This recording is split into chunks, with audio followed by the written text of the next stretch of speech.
Are you sure? Yeah. That didn't sound very convincing. Good. Come on, one more time. How you doing tonight? Yeah. That's much better. Thank you. All right, well, I'm not going to bore you guys, so I'm going to go ahead and we're going to bring up our first roaster, Mr. Bob Stoner. Yeah. Billy. Hi, Bobby. Hi, Billy. I'm going to let them know a little bit more about you. I first met Billy when he was 6 weeks old. Yeah. That was a long time ago. How long? I was 5. Billy's parents and my parents were best friends. So I've known Billy my whole life. And we have been very close our whole lives from day one. And one of the reasons was because Billy was a wild child. You guys have no idea. If you don't want ADD, elemental P, QRST, whatever you want, Billy was the max of the max. Right? Well, so Billy was known as the bad boy because he was totally out of control. Okay, we're supposed to go to some function or something, and it's like, no, we can't go, we gotta wait for Marcia and Billy. Okay, so I don't remember what it was we wanted to go, but I just know that we wanted to go and we had to wait for Marcia. Well, Billy comes over, and it's like, when are we going? Well, we're gonna go. Well, where's Billy? I don't know. Well, he was back in my sister's room. Now, I don't know if any of you are old enough to remember the little cracker balls that looked like... oh, fuck. Like... they looked like Trix cereal. They were little balls, and you throw them on the ground and they go bang, you know, like little fireworks. And they'd come in these little packets that were about this big, be 12 of them, or 15 of them, and it looked just like a pool rack of pool balls. And you'd open them up, we'd buy them at Bracco's drugstore in Broadripple. and so you'd take those out and you'd throw them on the ground and go bang, and those were cool. You know, when you're 10 years old, it's like nothing's cooler than something that goes bang. You know? Even when you're 15 years old, or 30 or 50, whatever. So we always like bangs, so we throw them and stuff. So anyway, where's Billy? I don't know. So we're looking all over for him, and he'd been back in my sister's room, and then, I don't know, I don't remember where I was. All of a sudden, were you out in the front yard? We were in the back seat going to Broadmoor. Okay, that's right. That's where we're going. We were going to go swimming. No, we were going to the 4th of July party. Is that what it was? Yeah. Better memory than that. And if I remember correctly, you had him in the car.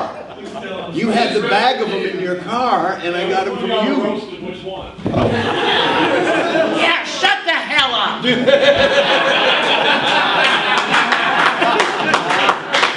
You would be interrupting. Get your time later.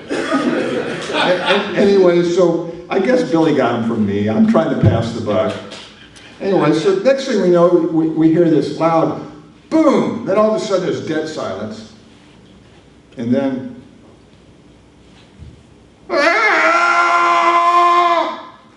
Billy thought they were Trix cereal. So anyway, there's a lot of stories that I could tell, but it's just not appropriate. Let me just tell you, No. Billy, if anybody says that Billy has ever been involved in debauchery, believe it. All right, next up, we're going to bring up Alan Dack. How you doing, Billy? I love you, Al. I love you, Billy. I often claim Bill as my illegitimate godson. There are a few people in this world I claim as illegitimate godsons, but he is illegitimate godson number 1. As I explain it here, I think you'll understand a little better. And it struck me that Indianapolis had a lot of things going for it in 1969. And we heard about this thing called Woodstock that was taking place that summer. and we were still deeply embroiled in Vietnam. And I believe at that point we had good old Richard Nixon as our president. So it struck me that Indianapolis needed a head shop. There were no head shops in Indiana at that time. I looked around and went, gee, I don't have any money. Where could I do this? And a voice said, in the ghetto. I opened a second store up in Broad Ripple, and it was a bigger store, needed more employees, had a couple of pretty young high school girls working for me. One day I look up, I'm busy, and here comes Bill wandering in. It's about a year later. One of my clerks comes over and says, see that guy that just came in? I'm like, yeah. She said, he burned down our neighbor's garage. I'm going to get off, roasts are to put people down. I'm not going to do that for a moment. One of the things I've always admired most about Bill is he does things. There are so many people I know who talk things, who talk about one of these days I'm gonna, until you're an old man and they've died and they never did have that one day come and they gone. Bill has done more things than even I, and I've had probably 25 very successful careers crammed into the years I've been on this earth, and Billy's done even more than that. And the thing I've always appreciated most about Bill is he doesn't have time for failure. By the time something has failed, by the time something has crashed and burned, Bill's already moving on, setting up the new deal. Whatever the hell it is, it's the new one he's working on. He's moved on. He does not have a rear view mirror in that regard. And he's better off for it. Give it up one more time for Alan Deck. That was a hell of a story, wasn't it? All right, next up, we got an old-time friend of Bill's, another old-time friend of Bill's. Well, gosh, all these guys are old-time friend of Bill's. He's turning 60. What am I saying? All right, please welcome to the Sorry, I couldn't help that. I got to take a pot shot at him every now and then because I'm not actually a roaster. So, anyway, we're going to welcome up to the stage Mr. Vern Foster.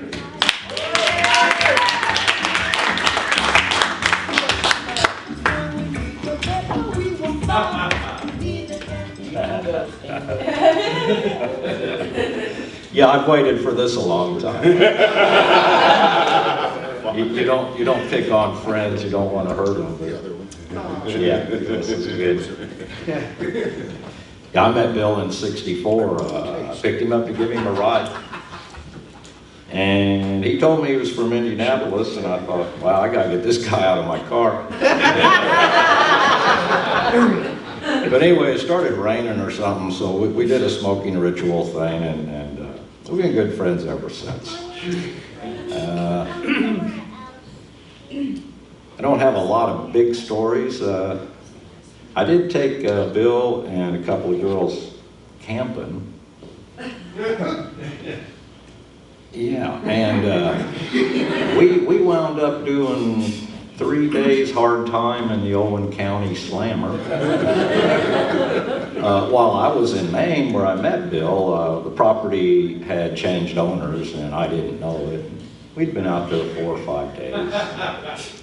They come got us, and ever since then, Bill has managed to keep himself married when I'm single, or get himself single when I'm married. And I've always wondered if that was a coincidence or just his way of not going camping with me. Yeah.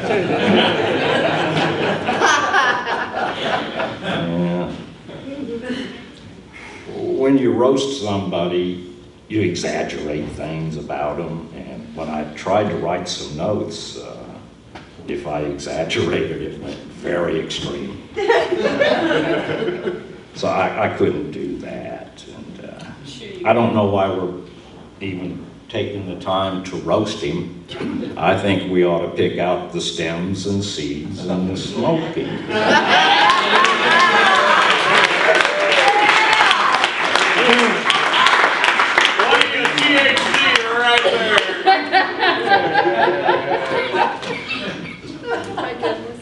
So I checked Bill's past and found out he had a previous life in which he got hung. He was a scout for General Custer, and I checked out this life, his medical records, and just talked to his friends, and he's not hung, so we're good.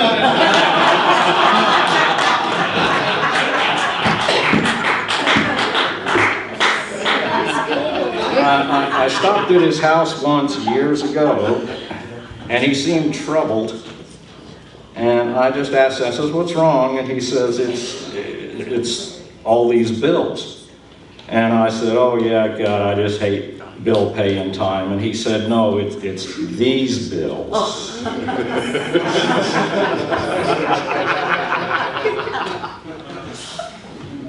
So anyway, he's been a valued friend, and if he taught me anything, it was how to say "I love you" to another guy. Okay? He was my first. He was my first, except maybe my dad. Okay, so. I love you. Okay, so this character, I'd heard about him for years. Never met him, had no clue what he looked like. Just friends of mine. I live in Meridian Kessler, and friends of mine in Broad Ripple area, you know, that's where we ran. And I'd hear these Bill Levin stories, and this genius, and this counterculture genius, and all these things that people would say about him. And I never met him. And I'm like, you know, I always kind of pride myself on knowing everybody in town, but I never met Bill Levin. So one night, it was 2004, and I've confirmed this with Ari because she was at the same show. The Suicide Girls were at the Vogue. Yeah, and I had tickets, and I went and met some friends of mine there. And you know, the Vogue, it has that big bar in the middle. And I was standing on one side of the bar, and I see this hair, and I see this guy over there, and I'm like, "Who's that Rod Stewart looking dude over there?" And my friend, it was Ross Griffith. Do you know Ross Griffith? Yeah, Ross that's Bill Levin. That's Bill Levin? I've always wanted to meet him. So I just trotted right across the bar and stuck my hand out and I said, "Bill Levin, I've always wanted to meet you. I'm that dominatrix in Meridian Kessler." He's like, "I've always wanted to meet you." And then from then on, it was just, we were instant friends from then on. And I have a hard time roasting him because I love him. Get the whip out. I do have a riding crop in the trunk. So we could get that out later, but he doesn't deserve it. Anyway, it's just been a pleasure and an honor all these years to know you. And that's all I have to say. You know, there have been a couple of times that you kind of got me. A couple of 420 marches ago, you gave me a Denver cookie. I never had a cookie lay my ass out before.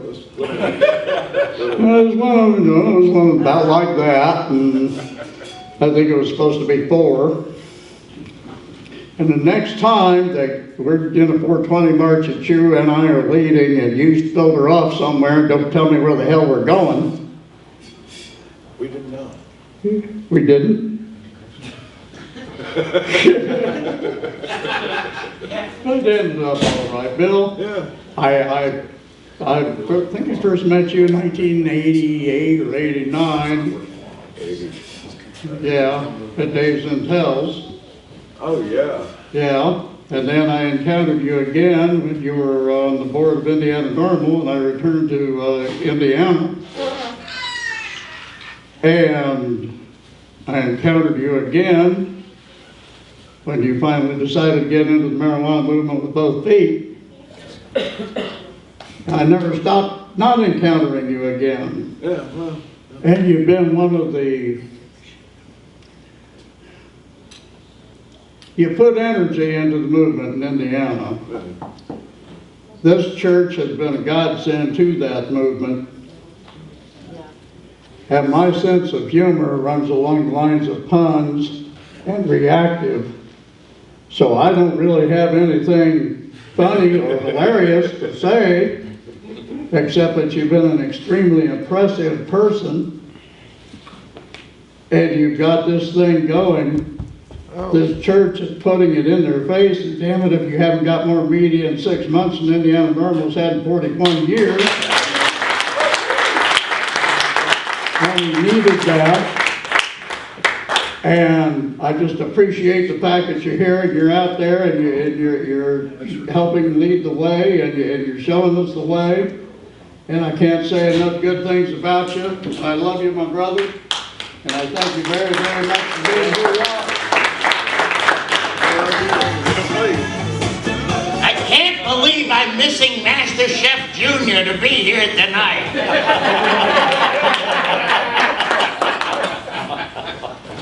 How fortunate I feel, how blessed I am that my career is going so well that I should be asked to do another one of these drecky roasts.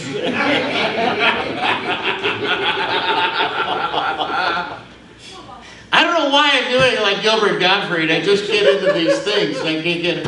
What can be said about Bill Levin that hasn't already been alleged in open court?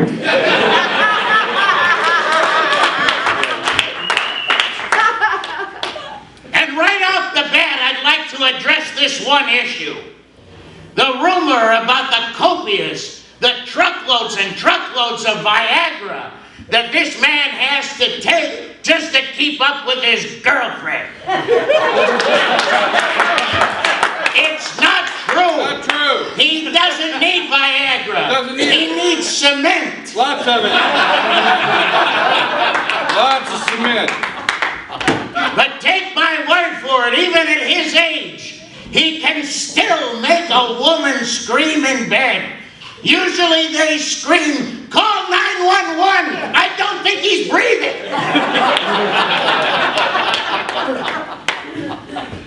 Only 60. Yeah, it's okay. Just take it over.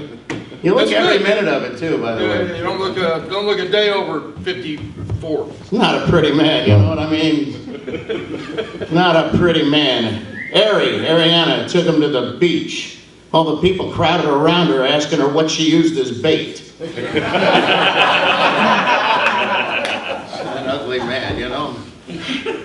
Got a train that could make a train take a dirt road, you know? Gotta sneak up on a glass of water. She took him to the zoo. They fed him. Ugly man, but what can we do?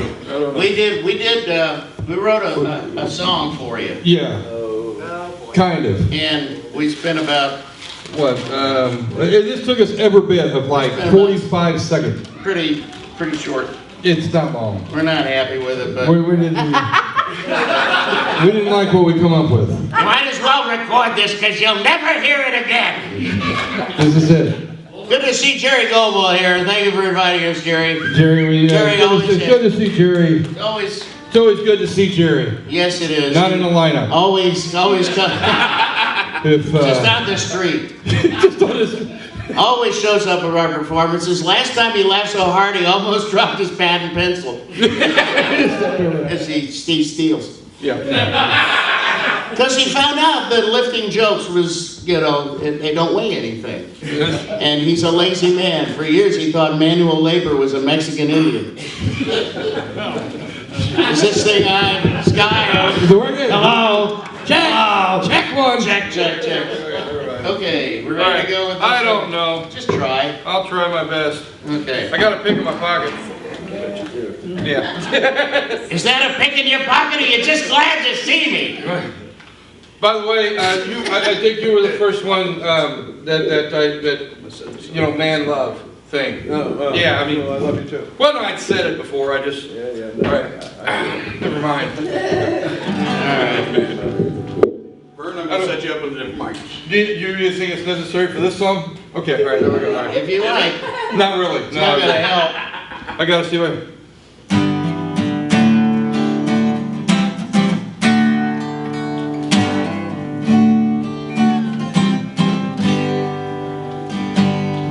ditty about Bill Levin, a genuine loony in search of a bin. Came into the world in 55. The last 60 years he looked barely alive.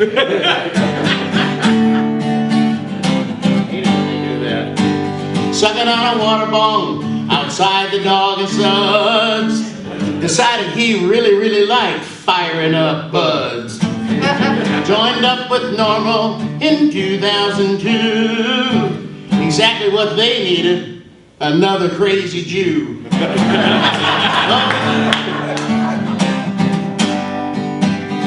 The war on drugs goes on long after the bill of Levin is done. The war on drugs goes on. It's short, don't worry. Long after the bill of Levin is done. There you go. Let's go down south, start a church.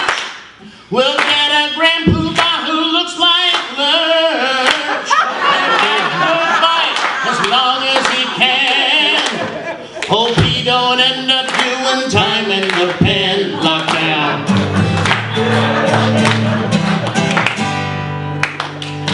Little ditty about Bill Levin.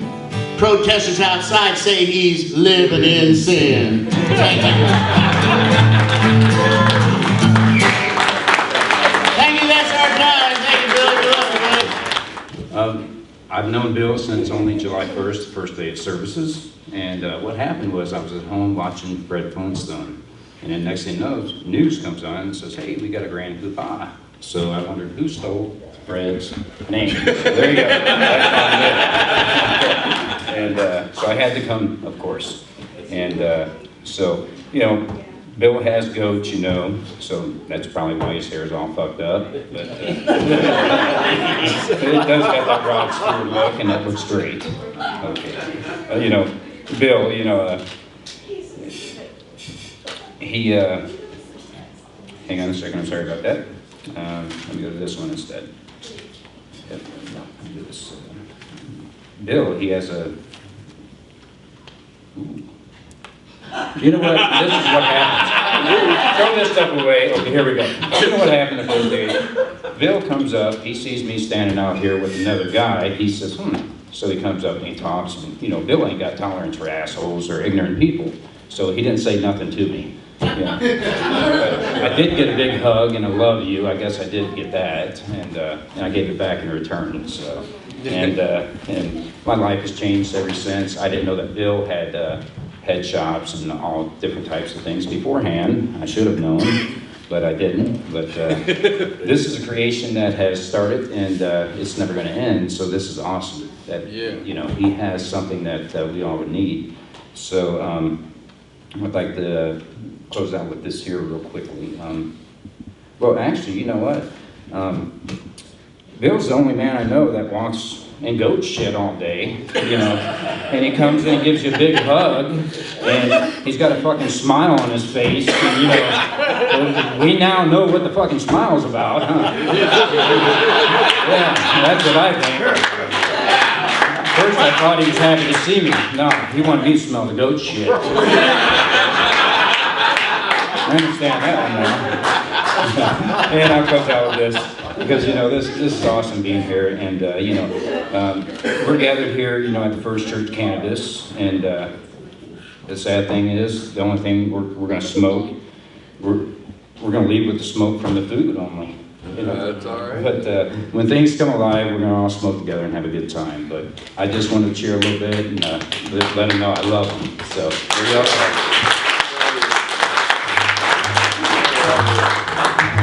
We're going to give Bill a chance now. Hold it. And I get to sit. What? There's more coming. I have something I gotta say about Bill before he gets to say. Let John go. Oh, no, actually, he gets to have his rebuttal amongst the people up here. I'm very And then sorry. we're going to have another round after the break. There's a round thing. Let John go. Let John go. Let John go. Okay. Come on up. He's got the fire. He's got the fire. I've got you under my I'm so happy to be here. How many pages you cut? Well, you know, it's funny because, you know, I'm the guy I gave up smoking and I'm the idiot who has to write his material down. What the hell? Everybody knows Bill as the showman, the grand poobah, the rock and roll impresario, and the larger-than-life character. Yes. I know him as Willie the Saint. He's generous, considerate, and loyal. In a way, it's hard to believe he's not a dog.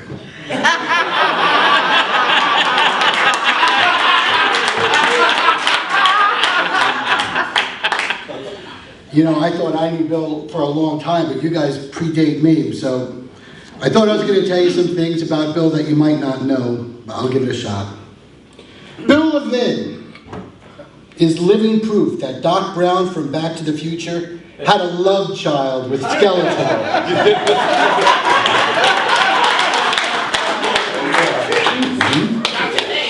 Yes? Bill loves his animals. He's got 2 goats, 2 peacocks, several cats, a dog, and a cockatoo. So he's kind of like a Dr. Dolittle. A crazy-looking, joint-smoking, wild-eyed Rastafarian Dr. Dolittle.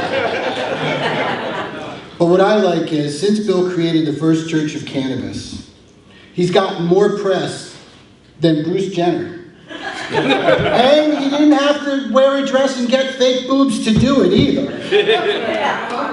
Yeah, we know. He wasn't against it.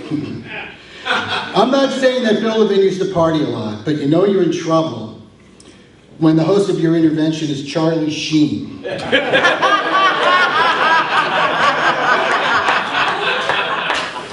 Bill Levin used to be so wild that his guardian angel has logged more overtime than Paris Hilton's diaphragm.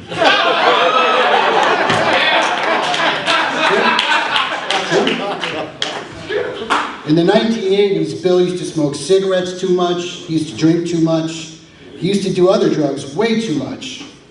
And that was just before 9 a.m. every morning. Back then, Bill Levin had a lot in common with Ozzy Osbourne.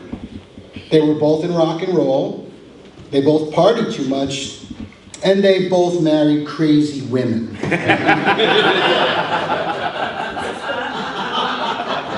The only difference was Bill was smart enough to get sober and to not bite the head off a bat.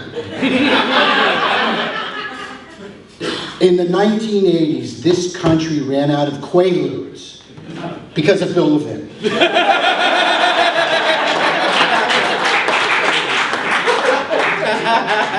Even now, Keith Richards wakes up every day and says, I can't believe Bill Levin is still alive.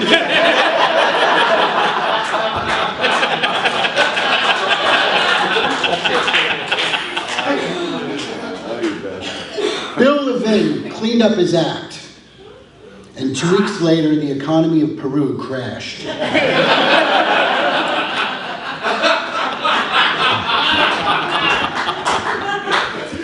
Bill eventually gave up all drugs, cigarettes, and drinking, and became a committed pot smoker.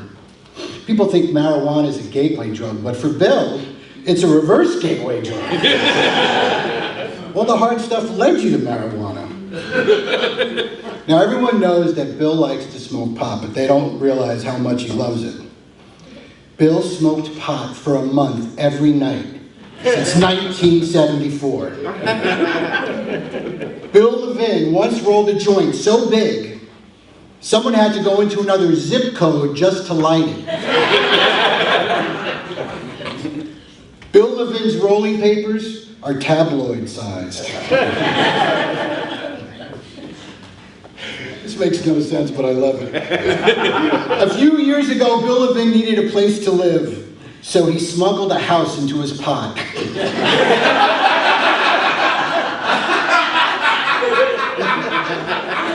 One night of smoking with Bill Levin could turn Snoop Dogg into Urkel. Sure, I've been there. I've been there. I secretly suspect that Bill Levin's lungs are fusion powered. He was going to get his ears pierced once because he thought it would allow him to smoke 3 joints at one time. Bill Levin can roll a joint so fast, it will go back in time. Bill Levin can hit a light switch and roll a joint before the room gets dark. I've seen it. Bill Levin is 1 part P.T. Barnum, 2 parts Hunter S. Thompson, 3 parts Gandhi, and 94 parts Indica.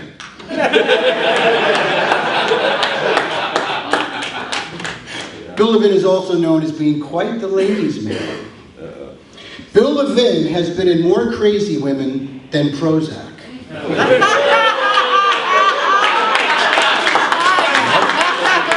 I've met a lot of them too. Bill Levin once got an honorary degree from a gynecology school. I apologize for using bad language. Bill Levin's cock is so big he has a 5 skin.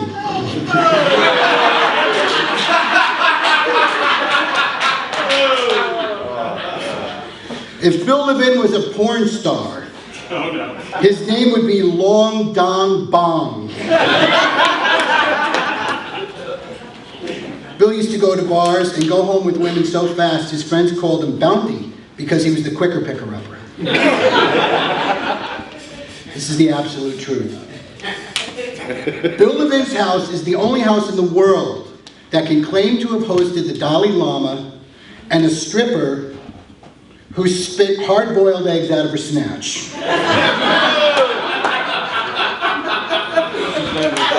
It's true.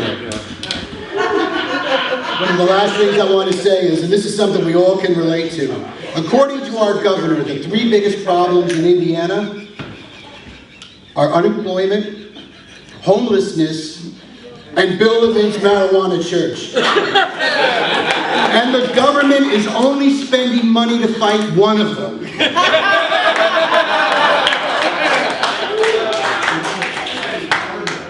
In all candor, I wanted to come up and bust Bill because I love him like a brother. I think deep down, we all want to be Bill when we grow up.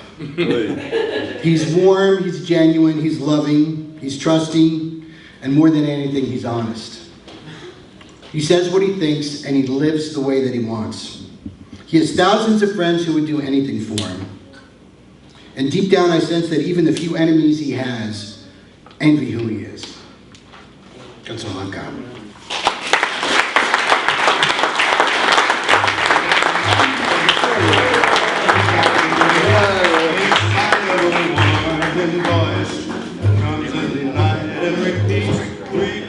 Oh, Bobby,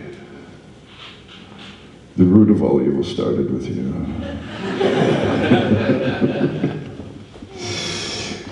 When you have an older guy who's a relative and who's cool and has hair and he looked like Frank Zappa, he had his hair all the way down to here, and this little Fu Manchu, he played guitar and had a poncho. Wasn't a Sears poncho, but he had a poncho. Yeah, that's who I looked up to, and I tried to mimic everything he did and every bad habit he had. I ain't saying nothing, I'm keeping you clean. I wouldn't dream of saying that in public.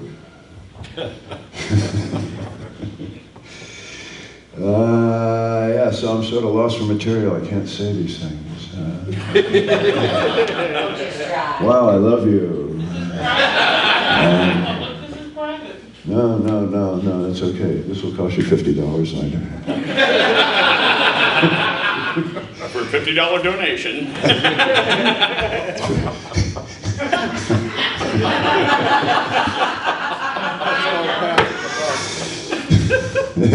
No,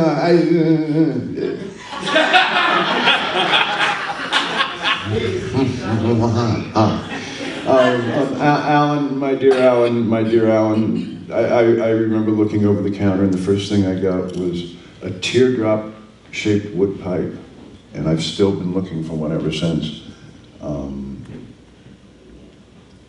And what I put in that pipe, I'm not going to say where I got it from.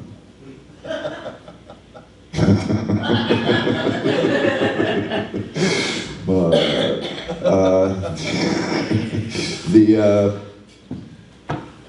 The pink papers. What are the pink papers' name? The Abadies. Abadies. Yeah. The reason we used Abadies is because of this man. I still use them. Yeah. Abadi paper is a little French paper. It's a very, when you had tops on one side and then Abadies came out, and it was like, oh, wow, you know, they aren't cardboard. So yeah, we got hooked on those because we only wrote real small things back then. And yeah, I turned him on to Vern here onto Cools, but we were cool. We were smoking cool non-filters back then. We were smoking real Cools. They were like Camels, okay? They had no filter. It was like smoking the mint ass leaf. And smoking some of that horrible, horrible brown weed that we had at the time. It was really, you know, it was like a hit and miss. You know, one bitter and nasty and the other just fucking vaporizing our heads with menthol. I won't go to cigar. No. Well, I don't inhale these. I just like to irritate people. That's a fact. So you can't smell your shoes. Well, yeah, you can't smell it. Basically, you got it. Oh, wait, you're supposed to be roasty now. Oh. Yeah, you had your chance, man. I think you got your goat. Oh, here come the puns. Oh, Neil. I'm not skipping you. I'm not skipping you, sweetie. Don't, no. No, I love you. I heard that there was a madam over on Meridian Street. Really? We got a madam? What kind of house we running over there, honey? And, of course, I didn't hear about it until she got in the newspaper and got all famous about it. And then the house was closed. Bummer. We got to meet over at the Vogue, and it was the stripper night, whoever they were. Suicide Girls. I'm sorry, a bunch of girls in 90s. Yeah, strippers, I'm sorry, I don't mean to insult their great work.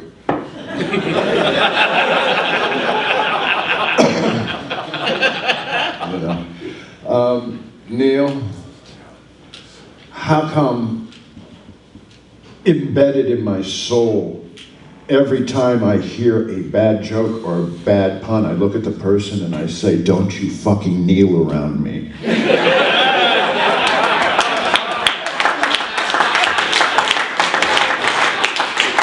You have become part of my soul and my vocabulary and the way I think now. Oh, fuck me. It's the truth, though. God, I love you. Oh shit, he's looking at me. Yeah, well, you're sitting in the chair, sucker. What am I going to do with you? It's comfortable. It better be. I'd like to first thank you for not finding any of my exes. You have no idea how relieved I am. Only my idea. It wasn't my job to find the people. Come over. I got something for you to step in my front yard. So that's what my cats have been smelling. Yes. You've been hanging out with goats. Do you have hip boots on? All right, we won't go there. Just little straps. Not into straps. What are you into? Come on, you started this. You don't want to know. No. And I think everybody else wants to know too. What are you into? I mean, wool? Lace? This, okay. This. You better What this not have, is up to you to decide. Oh. This okay. is what If this is what it is, I just want to make sure you can stand up and not knock the table over.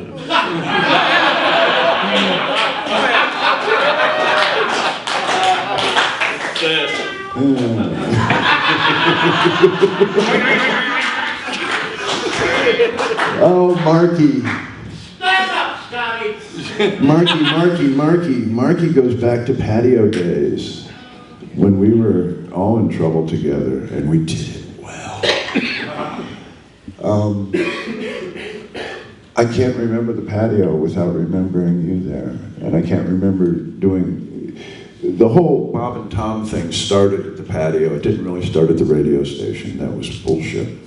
And everybody was there at 4 o'clock every afternoon, and it was a family. It was a weird thing. And then they tried that TV show thing.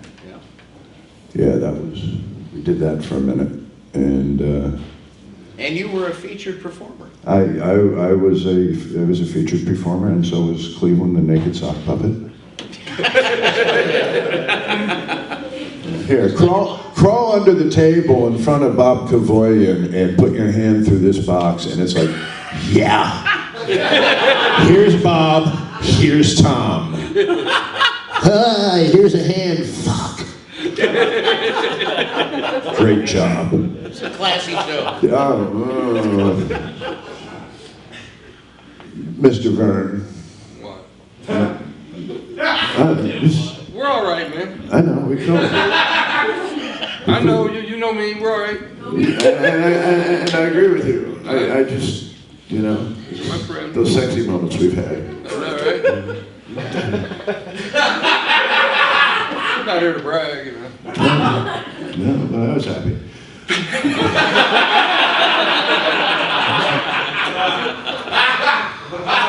How happy were you? I'm not going to answer that. My granddaughter's here. Gary, I love you. I have nothing ever. Yeah, I just love you. You're so cool. Ever since I first met you, and ever since you've walked in here, you've just been incredibly cool.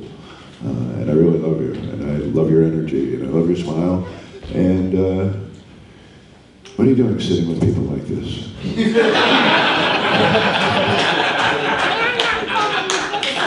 You're known for the company you're keeping. You know, right now you're associating with known. I can't even say that. But yeah, I'm real glad nobody brought up the bachelor parties too. Thank you very much. Hey, I love you all, and let's go have a smoke break. And actually, no, I take that back. The first time I came here was when there was a press conference, when the church had been purchased, and there was a press conference to show the media where it was. And I came for that press conference. I actually took a half day off work to come to that press conference. I wanted to be there that badly. But I also am kind of addicted to tracking things in the media, because you have to understand how they work. Just underline multiple times. They should have told them. Who is that? Bill, I gotta tell you, I'm really disappointed in your friends. In my what? All these people were telling me stories, they were gonna get up there and rip you a new one, and then it becomes a mutual admiration society.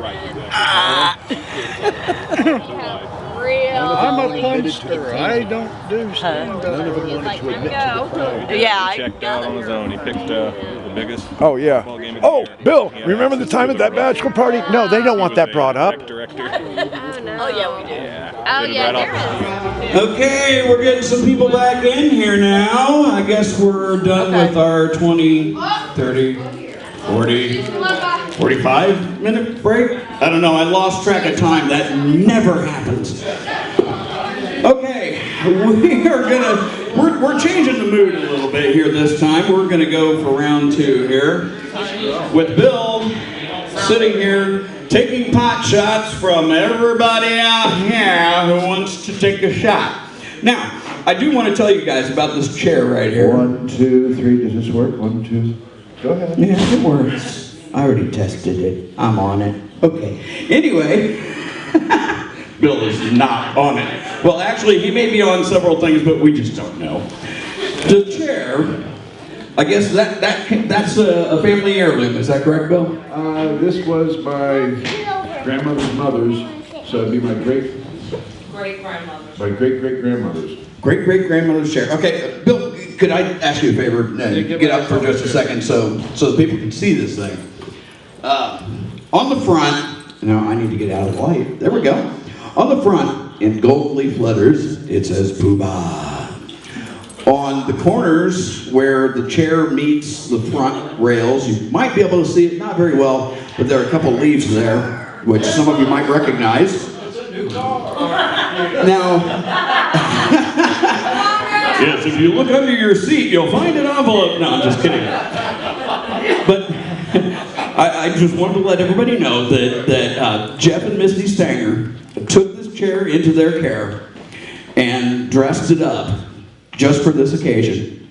And I guess also this chair will remain in Bill's family for generations to come. That's the best part. All right, Bill, go ahead and have a seat again. Sit down. Sit down. All right, there we go. All right, so here's how this is going to work. Okay, show of hands, how many of you have been to a Wednesday night service? Okay, so just about everybody, so you should be familiar with this format. Okay, who wants to get up and say something? Okay, does that sound familiar? Normally, Bill's better at it than I am. This is my first time trying to do this kind of thing, so we're winging it. All right. Thank you. Okay, hold your applause. Just please sit down. Please sit down. Okay. So we're going to move things right along, and I would like to see someone raise their hand that wants to take a shot at Bill. I said I left the pistol at home. That is not the kind of shot that I was thinking of. And it's not the kind of shot that you'll find in the blue section of the video store. There are several people. Jerry, good night. Jerry's pointing over here. No pressure. No pressure. Let her talk. Come on. Go for it. Go say something. Tell about your kid. Hey, kid, come on.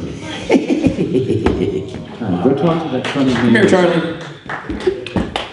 Everybody, this is Charlie. This is Bill's granddaughter. Say hi, Charlie. Who's gonna get the chair? A little louder. Hi. Okay. What do you want to say about your grandpa? I get his Say chair. something. Yeah. What does your grandpa do that drives you nuts? You don't know. You don't know. What about the animals? Do you like the animals? No? Yes? Yes? No? No? Maybe? Okay. What's your favorite thing about your grandpa? I like peacocks. She likes the peacocks! What do you know? Well, somebody likes the peacocks. Okay, I'll get up and say something, Scott. Okay. All right. Thank you, Charlie. We love you. We love you, Charlie. Yeah. And on your way off the stage, you got to give Bill a hug whether you want to or not. Okay. All right. Charlie's got her bid in. And I guess now we're going to call the girlfriend to the stage. Ladies and gentlemen, this is Ariana.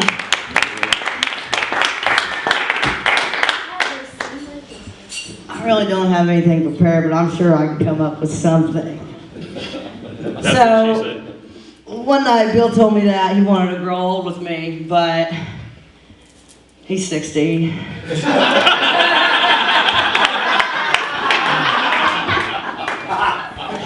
So I don't know where that leaves me, but maybe I'll be sitting in that chair.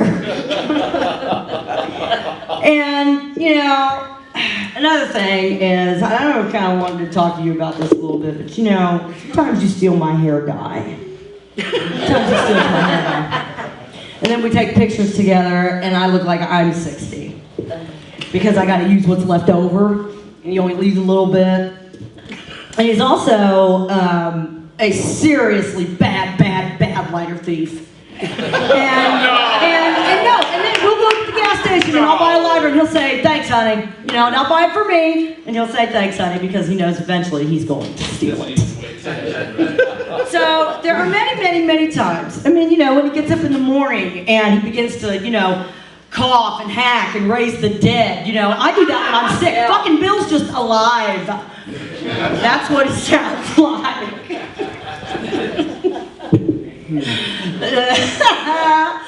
So, you know, there are many, many times when I might get a little bit frustrated. Then I tell myself, you know, you have to be gentle with the elderly. You do. You gotta coddle them. You gotta stroke them a little bit. Plus, I got Dad's ego. Between Dad's ego, my ego, his ego, and the chicken's egos in the house, there's very little room for humility. But somehow we all manage to be humble enough to each other and kind enough to each other. What's humility? What's humility? Yeah, the other ego don't know what the hell that is either. You know, and he bitches all the time because I like to wear his black jeans. Wait. You got this isn't an argument. This is my turn.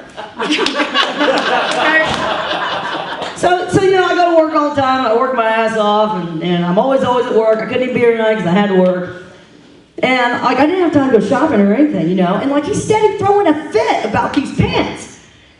And you know, and of course I bring home chocolate milk and cookies and cohiba and things that he likes. So I was kind of like, look, I'm wearing the pants. I'm the one going to work every day. I'm wearing the pants. So recently I put on a couple pounds and I went to go get dressed every day and go to work, and I put the pants on, it didn't fit. So when I got up today, thinking maybe I could wear them, I realized they were gone. And he had snagged the pants back and I lost the war. Black pants. But that's okay, because I'm gentle with the elderly and I understand. I'm so gentle with the elderly and I am so fond of them that I even fell in love with one. So we always go back to love. Always. Don't we, honey?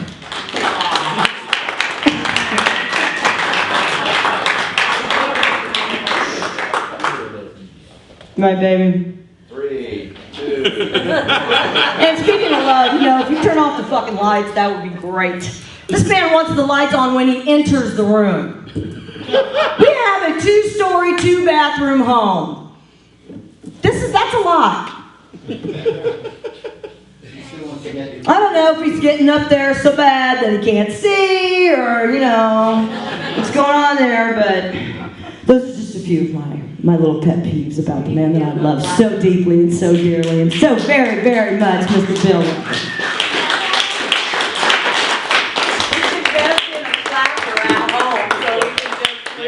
Why, so every time we crack a joke, we'll get Nathan to come over and fill the whole damn thing. It'll be great. So I think, somebody else is going to come up and talk, right? Yeah? Yeah. Who's next? I got you, Ari. All right, look who it is. Uh-oh. So whose socks does he have on? Mine. No, actually, those are mine. The pair he bought for me and stole back because I ain't got them stuck. You didn't ask about the underwear.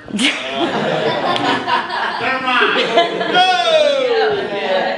All right, the first thing I would like to say is I have heard things tonight that no person needs to ever hear about their parent. So that's been super fun. It's been great. So awesome. Walk up to the mic and actually use it. I'm just loud enough without it, okay? It's genetic. Is that good? Can you guys hear me now? Yeah. Hear me better? Okay. So I just wanted to talk about when I went backpacking in Europe. Now, when I left, there was like some hubbub going on with the Religious Freedom Restoration Act, and I knew vaguely that Bill is doing something weird with that. Whatever. Like, in the back of my mind. Now, didn't have a phone, wasn't really staying in touch with anybody, not being able to check Facebook, completely out of the loop with everything that's going on back home. Sitting in this cafe in Barcelona with my best friend, hungover, hating the world, head on the table, hoping that I don't have to puke in this little tiny toilet. And it was a tourist cafe, so they had CNN on. And I'm just sitting there drinking my coffee, and my friend just goes, dude, and points to the TV, and here I am on the other side of the world, watching my stepdad on CNN talk about his weed church. And my reaction was to go, oh, yeah, that sounds like like something he'd do. And put my head back down on the table. That was it. That was the first thing that I heard about him. But yeah, growing up in Bill's house was great. I remember one time I got yelled at because I was taking food upstairs after midnight. And all I could think of was, like, you don't ever get the fucking munchies?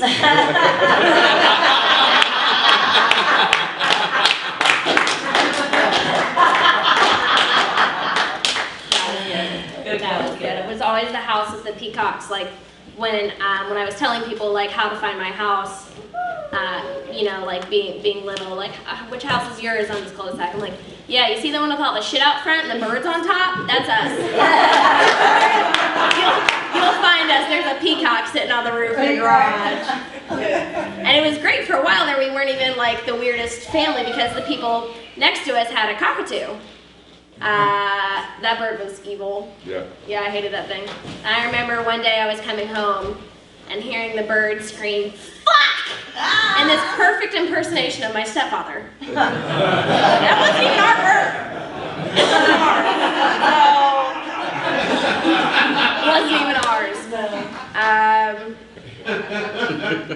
Yeah, there's not really much you can say about Bill Levin that hasn't already been said tonight. And I only met him after he got tamer, supposedly, I guess. I don't know. He's tame now?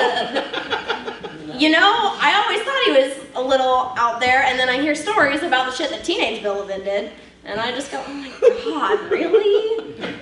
Really? So yeah, so, I don't know, there's nothing else I can say. I love you.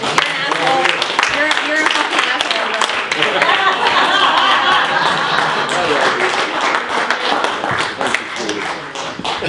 Gotta leave it to the younger generation for the most astute observations. The munchie joke was great, by the way. All right, who else wants to take a shot at? Oh my! Is that who I think it is? Oh, that is a professional. Mr. Castile, Gary Castile, get your ass up here. Thank you, Scotty. Do what you want with that mic stand up here. Way to oversell me. Yeah, all that pressure is built up for nothing now. You're all going to be sadly disappointed. No, yeah, there we go. We'll work it out in post. Why wouldn't you do that now? It defeated the entire purpose. No, I've been coming here with Jerry Goebel doing these shows here at this church. You guys couldn't be more amazing of a crowd, so we love you guys for that. Thank you. Thank Give it up for yourselves for that. Thank you.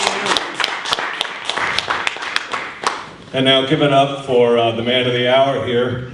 If Doc Brown's great-grandfather stole the DeLorean,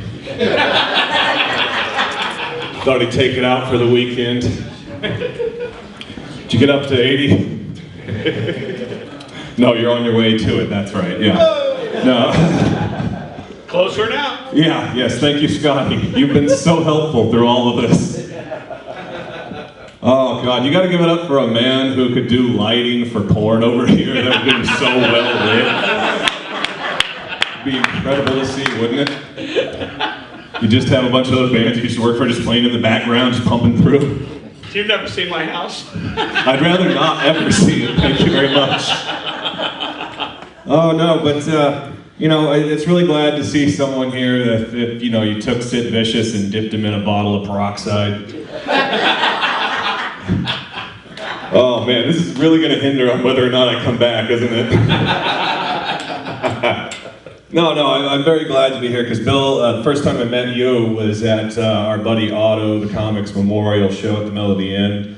And you had never met me before, I had never met you, but you just looked at me and you just embraced me in this giant hug. And I'm like, oh God, he's hugging me. Yeah. What do I do? Offer him a bowl, that's how. And we will not declare whether or not that actually happened thereafter. But no, it was a truly great time. You couldn't have been more warm and just inviting to everybody. I mean, it just seems like, you know, this guy here is like if Hunter S. Thompson decided not to check out. That one took a second, didn't it? No, but I truly appreciate you and everything that you're doing here. because there's a lot of people worldwide who know what's going on in this church and they want to be a part of it from afar. So you've got outreach to that, and you've got people behind you, like, because I represent, also not just as a comedian, I represent a community of people with a rare disease, reflex sympathetic dystrophy type 2. And there's a lot of uses for things like cannabis in the chronic pain world that that I know many of you in this church also go through as well. But I've made sure that your message is out there to these people because people were talking about it on these groups and everything that you were doing here. And everybody just thinks it's a positive step in the right direction. So, and you know, what's it say when North Korea legalizes their marijuana so their army can even use it? It's a bad thing when you live in a country where North Korea is setting the example. Right? But this guy here is setting an example for all of us. He's making sure that people realize that this church isn't about just cannabis, the use of it during your prayers and all. This is a church that is showing people out there and showing the people sitting back there picketing that there's nothing but good, honest people in here who just want to make a difference with everything that they can. So Bill, thank you very much for all that you're doing and keep doing it. But give it up for Bill one more time. And thank you guys. Love you guys. We got here. Yes, Come on. we do. He knows that already. Good up for Scotty, working hard tonight.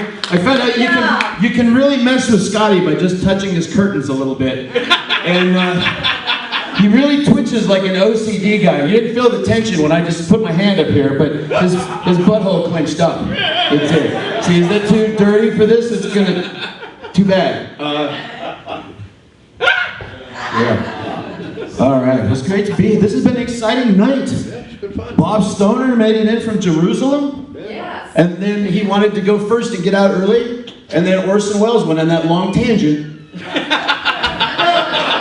And kept him here for like 30 minutes. And he goes, and I'm like, man, Orson Welles looks great. He's laying off the palm of his son. He doesn't talk to the quad chin anymore. He's good. He's looking good. He's looking good. He's killing Bob Stoner, poor guy. He's in the corner dying slowly. He goes, oh, come on, just close this. And, you know, it was great. And, you know, and then as far as not inviting the X-Files, I invited a lot of people to be here tonight. And most of them didn't show up.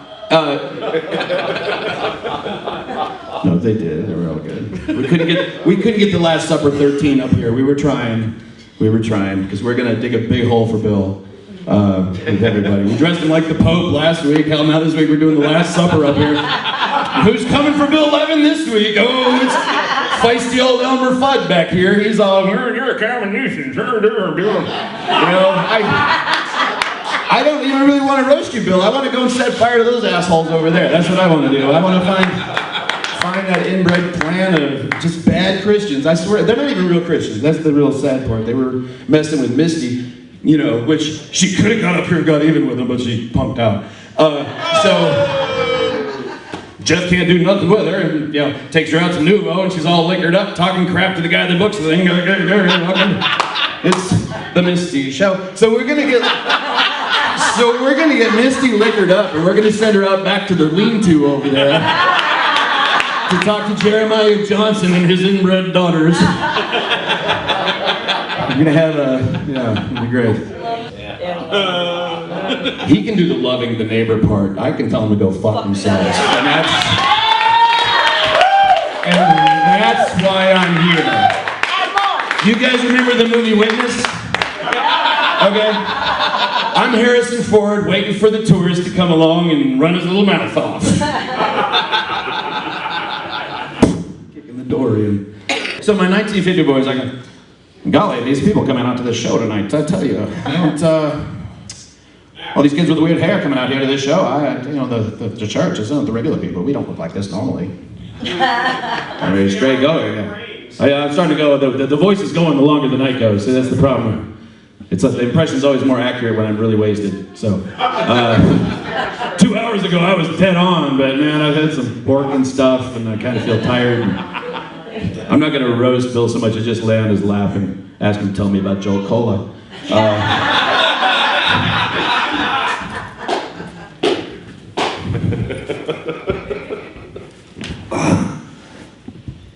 Tell me about Joe Cola, Bill.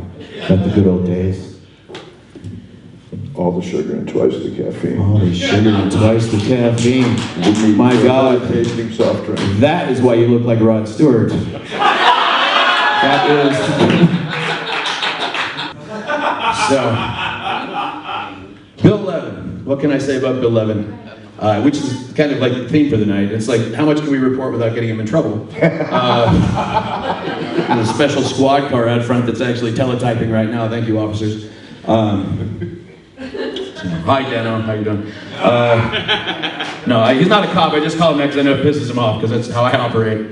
I'm on the bottom line. I'm kind of a douche.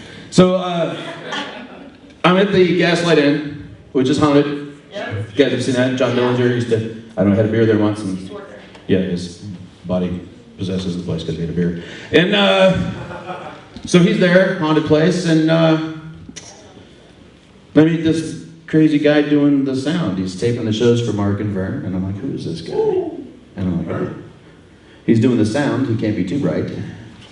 And just kidding. That's a very hard part. Actually, it was Ari's computer, so we'll just, so he's in there and he's taping all these shows and stuff, and it was really cool. And we'd go out back, and I'm like, I don't know what to make of this guy.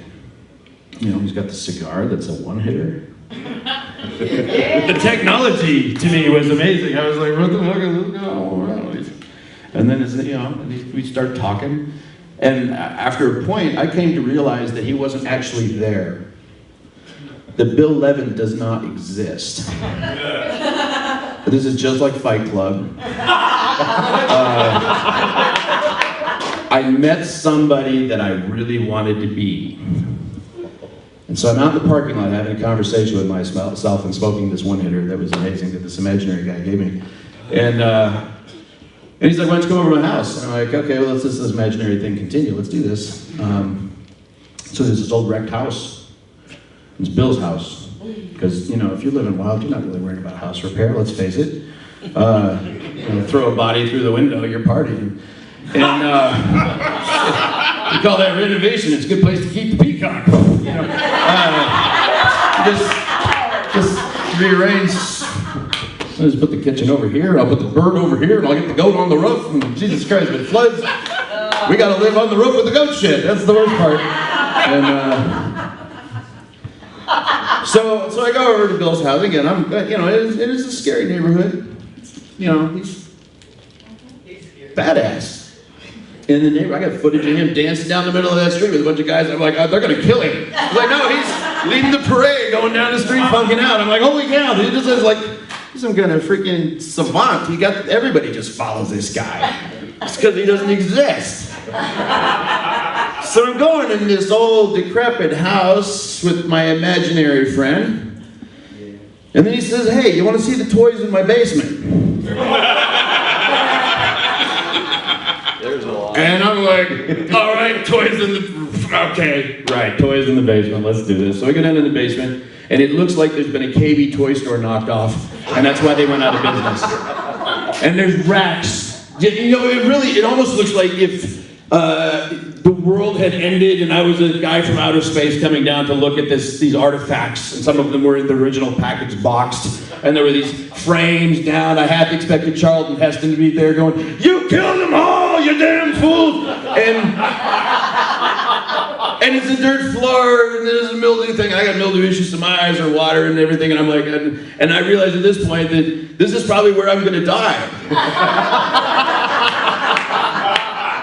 Because this is how these things work out. You're in an abandoned house by yourself. You go in there, and then all of a sudden the toy store is in the basement. Okay, what kind of nerd fantasy is this? You just got a bunch of Han Solo and Carbonites in the basement. What the fuck? There's 7 or 8 of them. The clearance tag says $6. What alternate universe did these come from? Never fucking seen them, and they're cheap. What's the deal? But this is why I'm gonna die in the basement of this place. It's gonna be. That's how I met Bill Levin, and it's been great. And the whole church thing popped up. We were talking about comedy, and he likes comedians. Yeah, they're fun people. I'll tell you what, man. The comedians in this town aren't treated very well. It's been 23 years I've been going. There's like 15 of them, and we've been treated like dog crap. And Bill's in here going, "You guys got a lot of talent. You guys could be doing something." well, we should get a show together somewhere or do something. And I'm like, and then he gets a church, and I'm like, comedy's my religion.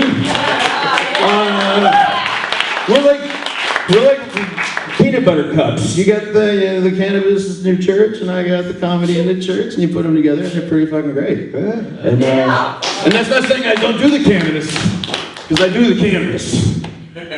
Oh, I do the cannabis. I do. I gotta catch up to my imaginary friend here. We need to get her up here.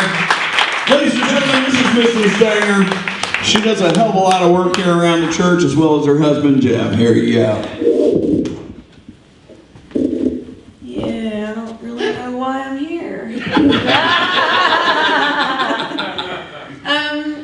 I will have to say that the one story that I have about Bill is possibly a month ago.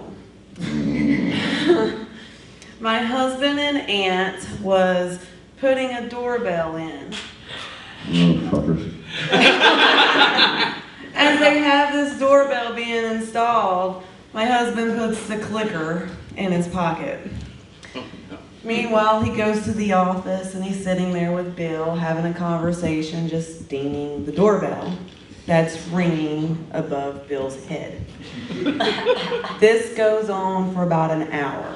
Granny Jay and I was outside along with Bill, and he comes out all distraught. You can see the look of frustration just overflow him. And he steps out on the porch and he says, "What the hell is going on?" And I just start laughing. He said, "You fucking bitch." It was you. No, Bill, it wasn't me. But this fucking bitch isn't gonna tell you who it is now.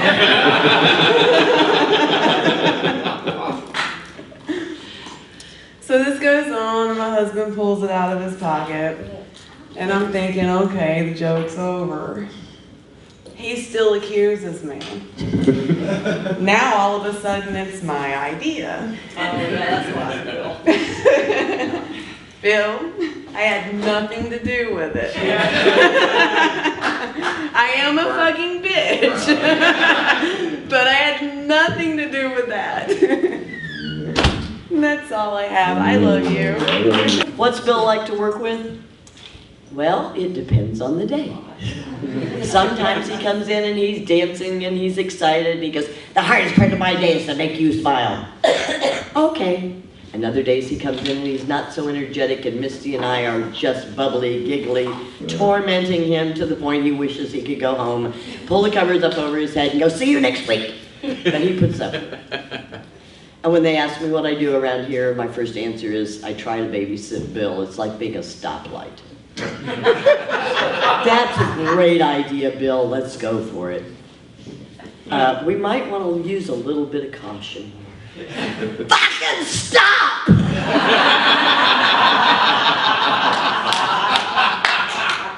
Other times people come to the door and they'll say, "What do you do?" And I'll go, "I'm the cleaning lady." There's a reason for this. I worked at AT&T for years. I was chief union steward, okay? 458 women. And I'm taking your complaints. Well, good thing I'd been a waitress. I could write those things out real quick.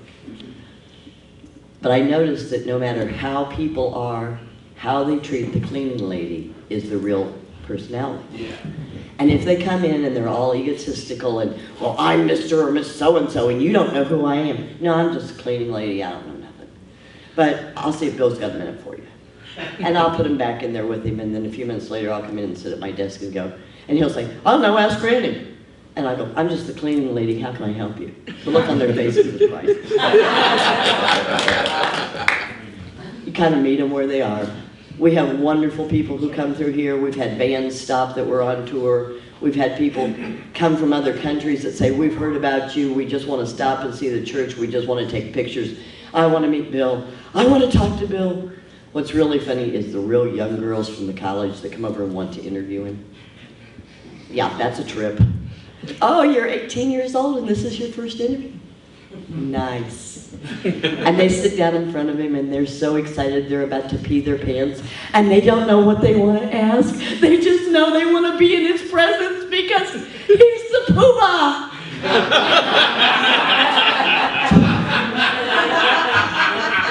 20 minutes later, I'm saying, do you have enough for your article? Oh, I was just so in awe of his presence, I didn't write down a thing. Good luck turning that paper in. I'm so proud of you. But he just tells them he loves them, and they go off starry-eyed because they got to meet the great Bill Levin. And I'm so happy for them because they didn't ask me any questions. Yeah. Why would they get a cleaning lady? Yeah, exactly. Who wants to talk to the cleaning? But working with Bill is a very interesting experience.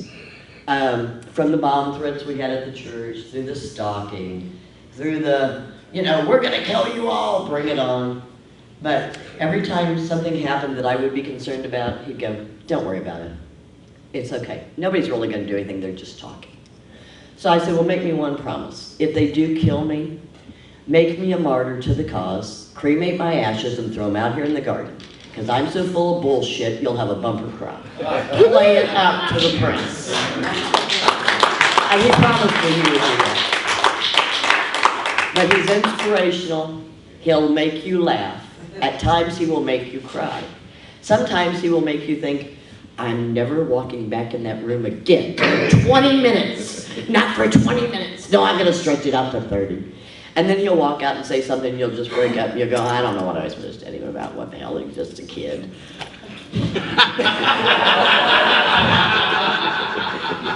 He's always going to be younger than me. I will never let him forget it. I love you like a little brother. You really miss them when they're gone, and then they come back. And they're going to be around till school starts again. But we are loved, and I am very disappointed of all you who wimped out and didn't tell those fantastic stories that I was so concerned you were going to tell and ruin his reputation. But I thank you all for your participation tonight. I thank you all for what you do for the church. I thank Jerry for what he's done for the church. Everybody who's come through here has brought something different, some piece of something we needed, and brought fellowship, and I can't thank you enough for that. And just remember, I appreciate you whether he acts like it or not.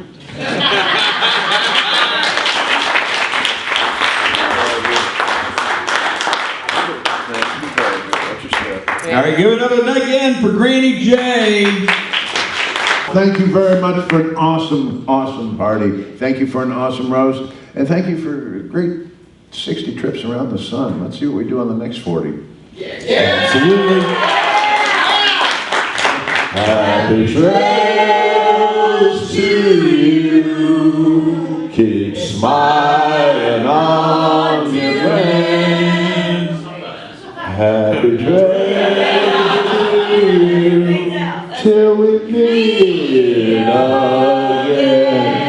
Bye-bye, folks. I love you all.